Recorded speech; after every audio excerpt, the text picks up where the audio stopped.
pangako at sa sinasalamat po ni Tatay Francisco ang kanyang chapter ng buhay sa mundo ito, but take note at the same time, nilipusan ng isang bagong buhay kung saan siya po yung makakapiling po ng ating Panginoon.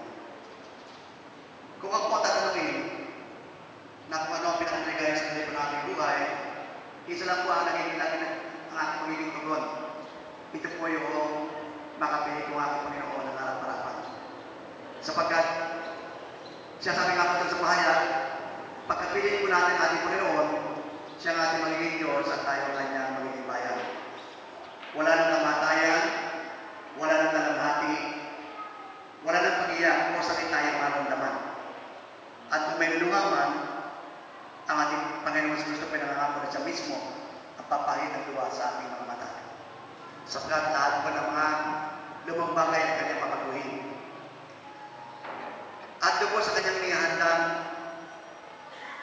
tahanan para po sa atin, hindi naman natin kailangan pang init ng araw o lumarin ng buwan sapagkat ang Diyos ang siyang magiging liwanag at ang kordero ang ating magiging ilawan. Yan po ay napakagandang pangako po ng